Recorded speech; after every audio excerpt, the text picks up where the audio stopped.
আসসালামু আলাইকুম রহমতুল্লাহি ওবরকাতুহু।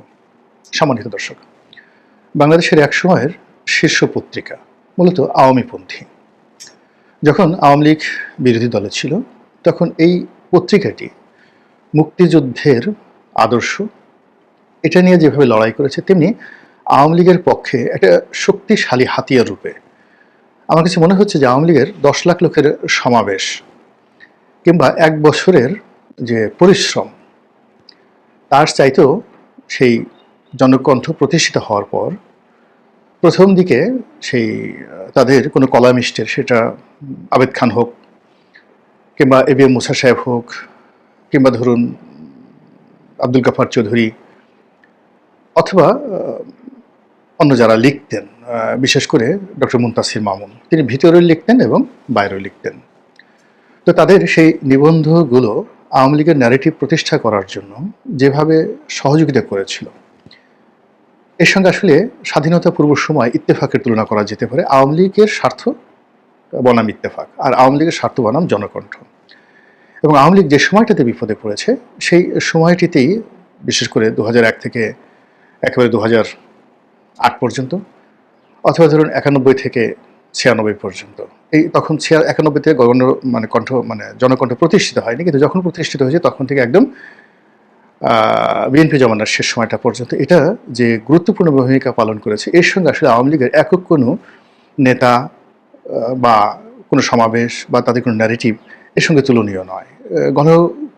জনকণ্ঠ, বারবার শুধু গণকণ্ঠ নাম আসছে, বিকজ গণকণ্ঠ একসময় খুব বিখ্যাত পত্রিকা ছিল জাসদের, এবং এই পত্রিকার মাধ্যমে মূলত বঙ্গবন্ধু এবং তার শাসনামলের যে সর্বনাশ ঘটানো হয়েছে, এটা অন্য কোনোভাবে সম্ভব নয়। ফলে গণকণ্ঠের মতোই বিএনপি, জামাত অথবা ধরুন বাংলাদেশে যারা স্বাধীনতা বিরোধী চক্র রয়েছে, তাদের কাছে একেবারে রীতিমতো মূর্তিমান আতঙ্কের নাম হলো জনকণ্ঠ। জনকণ্ঠে সেই স্বর্ণালী দিন আর নেই। একটা সময় বাংলাদেশে জনকণ্ঠ ছিল শীর্ষ পত্রিকা, 1 নম্বর সার্কুলেশনের দিক থেকে, প্রভাবের দিক থেকে তারা ওইরকম ছিল। এবং প্রথম আলো বা ভোরের কাগজ এদেরকে চ্যালেঞ্জ জানিয়ে জনকণ্ঠ যে পর্যায়ে চলে গিয়েছিল, এটা একটা বিপ্লব ছিল। এখন সার্কুলেশনের দিক থেকে সবচেয়ে প্রভাবশালী পত্রিকা ধরা হয় 1 নম্বরে বাংলাদেশ প্রতিদিনকে, এরপরে প্রথম আলো। কিন্তু বাংলাদেশ প্রতিদিন আর প্রথম আলোর যে ডিফারেন্স, এটা প্রায় 4 গুণ। বাংলাদেশ প্রতিদিনের যে সার্কুলেশন, তার 3 ভাগের 1 ভাগ অথবা 4 ভাগের 1 ভাগ হলো প্রথম আলোর সার্কুলেশন। কিন্তু প্রথম আলো যেহেতু এলিট সোসাইটির একটা পত্রিকা, মধ্যবিত্ত, উচ্চ মধ্যবিত্ত এবং যারা তথাকথিত এলিট মনে করে, তাদের 1 নম্বর পছন্দের পত্রিকা প্রথম আলো, এবং এর সংবাদের একটা ভীষণ রকম গুরুত্ব রয়েছে। তো জনকণ্ঠ আসলে বাংলাদেশ প্রতিদিনের মতো নয়, কিংবা প্রথম আলোর মতোই নয়। এরা একটা বিশেষ কমিউনিটি গড়ে তুলেছিল, যা কিনা অনেকটা নয়া দিগন্ত পত্রিকা বা আমার দেশ পত্রিকার মতো করে। তো সেই পত্রিকাটি এখন কত circulation? 8,000, 10,000, 12,000, not more than that, এর বেশি হবে না। ধুকে ধুকে মরতে মরতে এখন আজকের এই অবস্থাতে এসে পৌঁছে গেছে।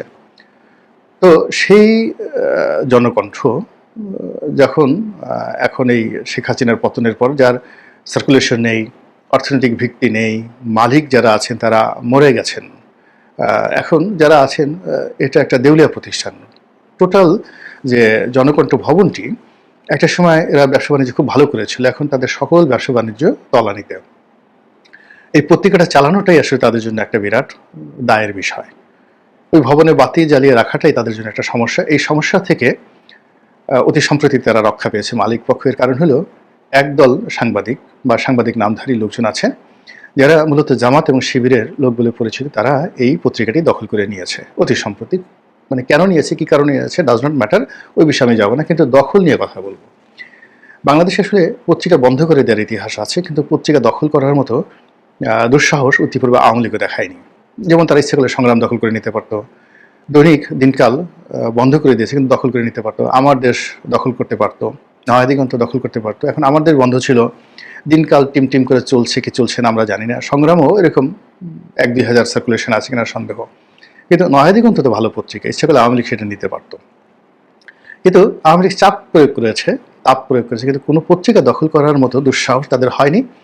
এর কারণ হলো, অতীতে পাকিস্তান জমানাতে ইত্তেফাক বন্ধ করতে গিয়ে তৎকালীন পাকিস্তানি স্বৈরশাসকদের যে বেহাল দশা হয়েছিল সারা দুনিয়াতে, এবং পরবর্তীকালে একটা গণ অভ্যুত্থান হয়ে গেল। সেই ঝুঁকিটা আসলে আওয়ামী লীগ নিতে চায়নি, যে ঝুঁকিটা এখন এই মুহূর্তে বিএনপি এবং জামাতের লোক নিয়ে যাচ্ছে। আপনারা জানেন যে আওয়ামী লীগ গত সেই 15 বছর ধরে ক্রমাগত তাদের যে দলীয় মতাদর্শ বা তাদের যে কর্তৃত্ববাদী শাসন, এটা সব জায়গাতে তারা প্রতিষ্ঠিত করার চেষ্টা করেছে এবং সংবাদপত্র জগৎকে হাতে গোনা কয়েকজন ব্যক্তিকে ছাড়া পুরো সংবাদপত্র শিল্পটাকে তারা করায়ত্ত করে ফেলেছিল।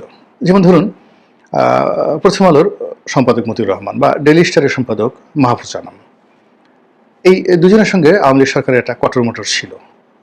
কিন্তু বাস্তবতা হলো যে ওখানের বেশিরভাগ সাংবাদিক মালিক পক্ষ তাদেরকে চাপ প্রয়োগ করে, তাপ প্রয়োগ করে, নিজেদের লোক ঢুকিয়ে ওই দুটো প্রতিষ্ঠানের উপর তারা একটা কর্তৃত্ববাদী ব্যবস্থা তারা চালু করে ফেলেছিল। আর তাদের মতাদর্শের যে সকল 71 টেলিভিশনের মতো প্রতিষ্ঠান, 21 টেলিভিশনের মতো প্রতিষ্ঠান, সেখানে তো তারা আসলে বিটিভির মতোই তারা হয়ে গিয়েছিল। সংবাদপত্র খুবই সেন্সিটিভ একটা জায়গা। এই জায়গাটাতে আসলে মানে অসম্ভব, মানে এরা সবসময় এস্টাবলিশমেন্টের বিরুদ্ধে কাজ করে। যেমন ধরুন, প্রথম আলো তারা জানতো যে তাদের সার্কুলেশন মান মর্যাদা টিকে রাখতে হলে সরকার বিরোধিতা করতে হবে।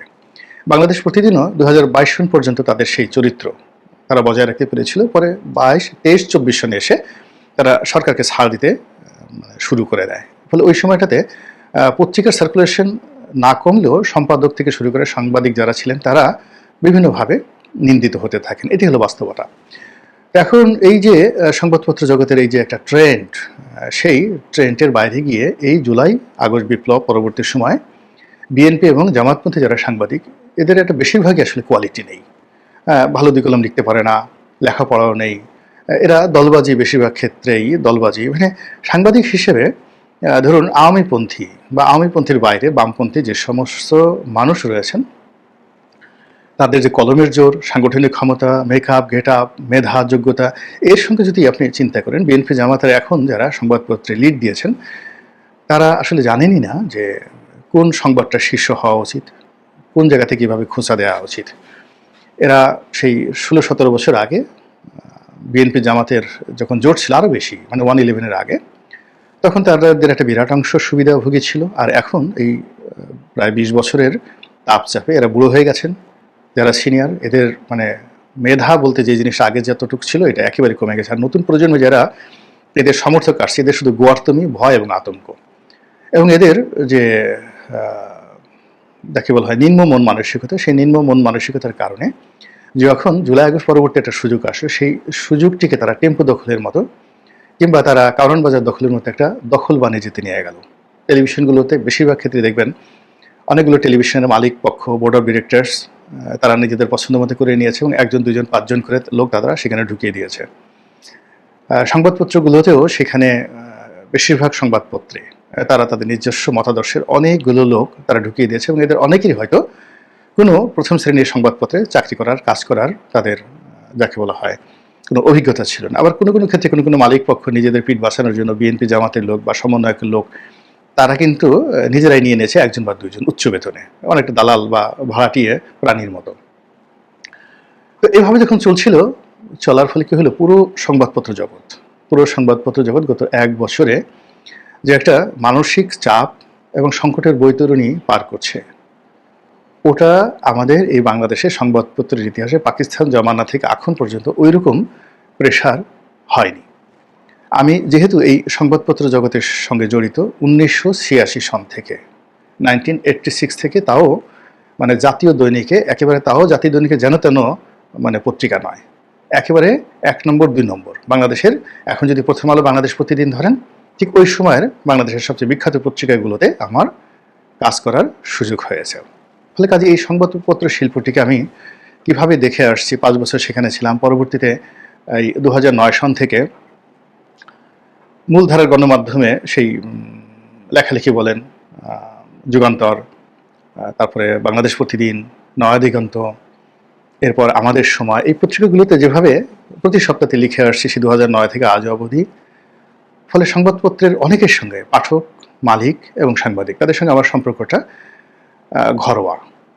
আবার টেলিভিশনগুলোতে যখন টক শো করতে গিয়েছি 2009 থেকে আজ অবধি, আপনি গিয়ে দেখুন 2009 সালে আমার সঙ্গে যারা শুরু করেছিলেন, হাতে গোনা 2-1 জন ছাড়া, মানে একমাত্র নুরুল কবির সাহেব ছাড়া আর কেউ এখানে টিকে নেই। কিন্তু মানে যাকে বলা হয় নুরুল কবির সাহেবকে শুধু চ্যানেল আই ছাড়া আরও 2-3টি এখন যে মতিউর রহমান বাংলা ভিশন শুরু করার পরে সেখানে তাকে ডাকা হয়, কিন্তু অন্যান্য মিডিয়াগুলোতে এখনো পর্যন্ত তাকে কিন্তু এইভাবে ডাকা হচ্ছে না নুরুল কবির সাহেবকে, বা তিনি যাচ্ছে না, দুটোর একটা। এর বাইরে 2009 সন থেকে খুব অল্প লোক যারা টিকে আছেন, তার মধ্যে আমি একজন। ফলে 2009 সনে যে পত্রিকার মালিক সাংবাদিক ছিলেন আর এখন যারা আছেন, আমি স্পষ্টতই পার্থক্যটা বুঝতে পারি। এখানে একটা ব্যাপক পার্থক্য শুরু হয়ে গেছে, এবং তার ফলে কি হচ্ছে, সরকারের বলেন, জামাতের বলেন, বিএনপির বলেন, নিদারুণ একটা বদনাম দেশে এবং বিদেশে হয়ে গেছে। এবং এই সংবাদপত্র জগৎটি এতটা সেন্সিটিভ যে এখানে একটা পান থেকে চুন খসলে দেশের মধ্যে মানুষের যে বুদ্ধিভিত্তিক যে জায়গাগুলো সেখানে আঘাত পড়ে। আর দেশের বাইরে যে আন্তর্জাতিক মিডিয়াগুলো আছে সেখানে নানান রকম নেতিবাচক রিপোর্ট হতে থাকে এ সকল গোষ্ঠীর বিরুদ্ধে।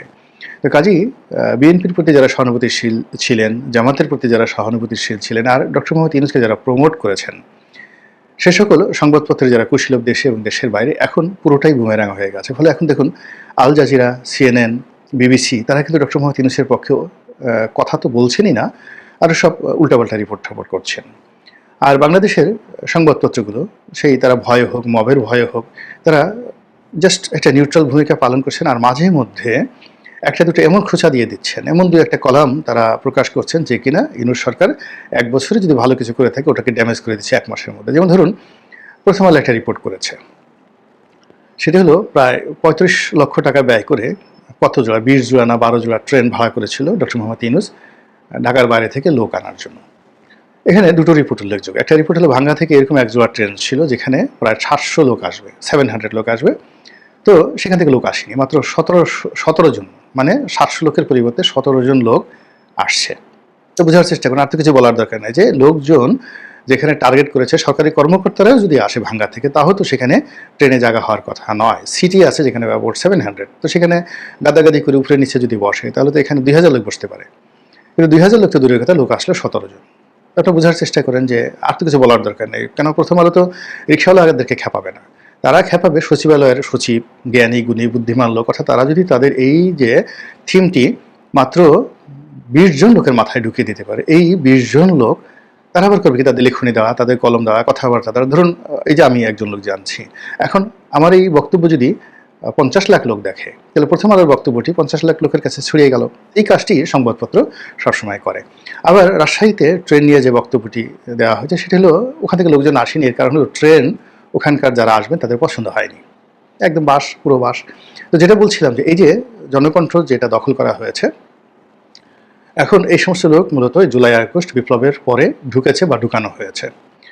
এই যারা তরুণ, এদেরকে চিহ্নিত করা হচ্ছে যে এরা জামাত শিবিরের লোকজন, এবং এরা এই যে জনকণ্ঠ পত্রিকা নিয়ে যা কিছু করছে বাংলাদেশের সকল মানুষের মনে ইতিমধ্যেই একটা বিষক্রিয়া তৈরি করেছে।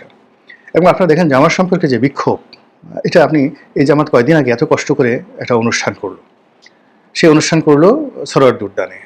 তারপরে সেই অনুষ্ঠানে জামাতের আমির যেভাবে চিত হয়ে পড়ে গেলেন হার্ট অ্যাটাক করে, মানে যাকে বলা হয় অজ্ঞান হয়ে পড়লেন, তারপর আবার সেখান থেকে বারবার উঠে দাঁড়ানোর চেষ্টা করলেন, তারপর হাসপাতালে ভর্তি হলেন, তার 5টা ব্লক ধরা পড়লো। এই পুরো জিনিসগুলো নিয়ে যে ধরনের একটা ভাইব তোলা হয়েছিল এবং যে ধরনের একটা সহানুভূতি তাকে কেন্দ্র করে হয়েছিল যে উনি ভালো মানুষ, তারপর উনাকে যাকে বলা হয় সাহায্য করা উচিত, সেখানে বিএনপি তারেক রহমান ফুল পাঠায়, তারপরে মিষ্টি, মানে যাকে বলে মিষ্টি তো না, মির্জা ফখরুল সাহেব সেখানে দেখা করতে যান, ক্যান্টনমেন্ট থেকে তার ব্যাপারে খোঁজখবর আসে যে তিনি কেমন আছেন, চিকিৎসা লাগবে কিনা, বঙ্গভবন থেকে তার জন্য শুভেচ্ছা আছে, ইউনূস সাহেবের পক্ষ থেকে শুভেচ্ছা দেয়। মানে জামাতের আমির, মানে তার যে এই মুহূর্তে মনে হচ্ছে যেন পুরো বাংলাদেশের 1 নম্বর নেতা, গ্র্যান্ড লিডার। কিন্তু এটাকে ক্যাপিটালাইজ করার জন্য শিবির বা জামাতের নেতৃবৃন্দ যে যোগ্যতা দরকার সেটা তাদের নেই। ফলে দেখেন বিশ্ববিদ্যালয়ের ভাইবটা তারা বুঝতে পারেনি। সেই বিশ্ববিদ্যালয়ে তারা এই জুলাই আগস্ট বিপ্লবের সেলিব্রেশন 5 তারিখে করতে গিয়ে সেখানে কী করলো, যুদ্ধাপরাধের দায়ে যাদের ফাঁসি হয়েছে তাদের ছবি টবি টানিয়ে কী সব বলার চেষ্টা করলো, আর পুরো বিশ্ববিদ্যালয়ে এমনভাবে উত্তপ্ত হয়ে পড়লো, যার ফলে ওখান থেকে বিশ্ববিদ্যালয়ের কর্তৃপক্ষ, যদিও সেখানে কর্তৃপক্ষ বলতে এখন জামাত শিবিরের লোক, তারা সেই ছবি নিজের হাতে টানিয়ে যেগুলো টানিয়েছিল সেগুলো নামাতে বাধ্য হলো। এটা মানে এই মুহূর্তে এর চেয়ে বড় অপমান, বড় কষ্ট, বড় বেদনার আর কিছু হতে পারে না। এটা একটা অপমান, সিরিয়াস অপমান। আবার এই যে ঢাকা বিশ্ববিদ্যালয়ের টিএসসিতে যে ঘটনা ঘটলো, এইটারও কিন্তু দেখবেন যে এই বুদ্ধিভিত্তিক জগতে এই যে সংবাদপত্র কে খেপিয়ে তোলার কারণে গত 15 দিনে যেভাবে ধুমায়িত হয়েছে, বিশেষ করে জনকণ্ঠ দখল করার পরে যেভাবে ধুমায়িত হয়েছে, এটা আগামী 15-20 দিন পরে দেখতে পারবেন যে এটা কত রকম মানে একটা খারাপ পরিস্থিতি তৈরি হয়। জামাতের যে বসন্ত, আরব বসন্তের কথা তাদের মনে রাখা উচিত। এই একই অবস্থা জামাতের যে এখন পরিণতি, এটাকে যদি আপনি মুসলিম ব্রাদারহুডের মুরসির সরকারের সফলতার সাথে চিন্তা করেন এবং তার পতনের পরবর্তী ধাপগুলো দেখেন, জামাত এবং শিবির যে কাজকর্ম করছে এখন, সেই মুহূর্তে একেবারে মুরসির ভাগ্য বরণ করার জন্য তারা পর্যায়ে চলে আসছে, নাম্বার ওয়ান। একই অবস্থা মুরসি যেভাবে পতিত হয়েছে, জামাতের যদি ওরকম হয় সেটা ভিন্ন প্রসঙ্গ। বিএনপিও কিন্তু এখানে যাকে বলে সংবাদপত্র জগতে, আমি জনকণ্ঠ কিনা অন্যান্য যে জায়গাতে বিএনপির লোকজন গিয়ে বাড়াবাড়ি করেছে বা দখল করার চেষ্টা করেছে, বিএনপি জামাত গুতাগুতি করেছে, সেখানেও বিএনপির জন্য একটা নেতিবাচক আসবে, মারাত্মক নেতিবাচক আসবে। এবং বিএনপির এই যে এখন বিএনপির চাঁদাবাজি নিয়ে, তারেক রহমান সাহেবের আয় রোজগার নিয়ে, তারপরে বিদেশে চাঁদা পাঠানো নিয়ে যে সকল কথাবার্তা প্রমোট করা হচ্ছে, যে সকল ন্যারেটিভ তৈরি করা হচ্ছে, এটা কিন্তু এই যে সংবাদপত্র জগৎ থেকেই মেধাবী মানুষগুলো যারা এখন মূলধারায় গণমাধ্যমে নেই, কিন্তু তারা এখন ইলেকট্রনিক প্রিন্ট মিডিয়ার বাইরে গিয়ে সোশ্যাল মিডিয়াতে খুবই শক্তিশালী, তারা এই বিষয়গুলোকে এত সুকৌশলে প্রমোট করছে। সেই প্রমোট করার ফলে কি হচ্ছে, আজ বিএনপির বিরুদ্ধে কিন্তু একটা ন্যারেটিভ দাঁড়িয়ে গেছে। তো তারেক রহমান সাহেব যতই চেষ্টা করেন না কেন, এটা তিনি ইচ্ছা করলেই ইতিবাচক জায়গা করতে পারবেন না। এর কারণ হলো গোড়ায় গলদ সৃষ্টি হয়ে গেছে। ডক্টর মোহাম্মদ ইউনূসের জন্য বুঝতে হবে, তিনি মূলত এই সংবাদপত্রের মাধ্যমে আজকের অবস্থানে পৌঁছেছেন দেশ এবং দেশের বাইরে, কিন্তু বাংলাদেশের সংবাদপত্রের উন্নয়নের জন্য তিনি এখন পর্যন্ত আসলে দৃশ্যমান কিছুই করতে পারেননি। বরং এই যে কাজগুলো তার সরকারের ছত্রছায়া হয়েছে, এগুলো আলটিমেটলি তাকেও কিন্তু মারাত্মকভাবে ক্ষতিগ্রস্ত করবে। আগামী 2-3 সপ্তাহের মধ্যেই দেখবেন যে তার যে বিভিন্ন বিষয়ে তিনি যা কিছু করছেন পজিটিভ, এগুলো সব নেগেটিভ হয়ে যাবে। আর নেগেটিভ বিষয়গুলো আরও 100 গুণ ভাবে কীভাবে যে এগুলো প্রমোট হবে সোশ্যাল মাধ্যমে বা গণমাধ্যমে, এটা উনি টেরই পাবে না। চোখ বুজে হঠাৎ একদিন সকালে উঠে দেখবেন সর্বনাশ যা আবার তা হয়ে গেছে।